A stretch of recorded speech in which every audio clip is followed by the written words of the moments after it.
One of the things I saw you posted a video about, I think it was pretty recently, but it was talking about one of the biggest challenges for talent acquisition teams. And the thing you were specifically talking about was influencing others in the hiring process.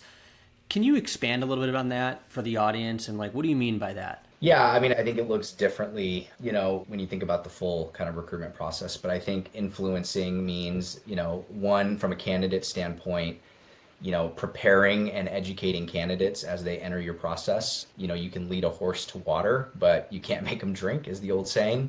And so you can have a candidate that checks all the boxes and, on paper looks great, and you meet with them and, maybe they even have good energy in that first call and you see the clear fit with the role.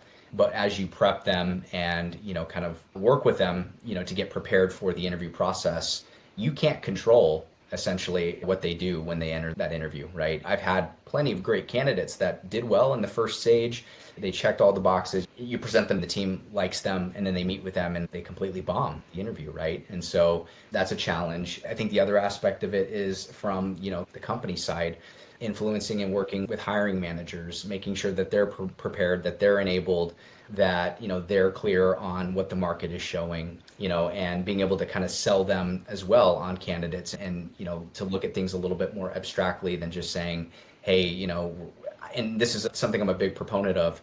I don't want hiring managers just making evaluations or assessments based off a person's resume, because a resume just tells one piece of the story.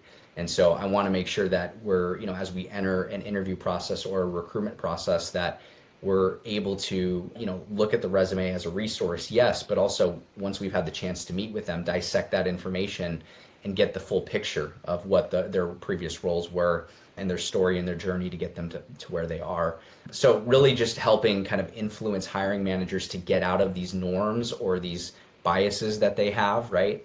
Or these, I guess, bad behaviors that they've learned over the course of their career, recruiting in companies or helping with recruiting in companies that weren't doing things equitably or in the right way.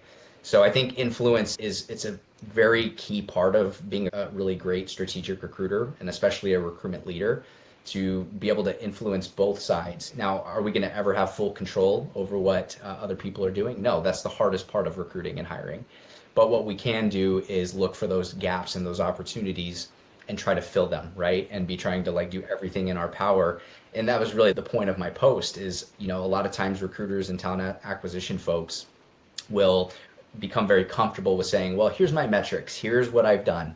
Now I don't care what the hiring managers do. If it fails or it bombs, it's not on me. I've got my butt covered. And I'm encouraging us to take a step further and take more ownership over that, to say, yes, it may not have been something that was an oversight by you, but what could we have done better to prevent that in the future? What is the learning here? What is the thing that we can be doing to improve? Because again, if you don't try to solve these problems, they don't go away.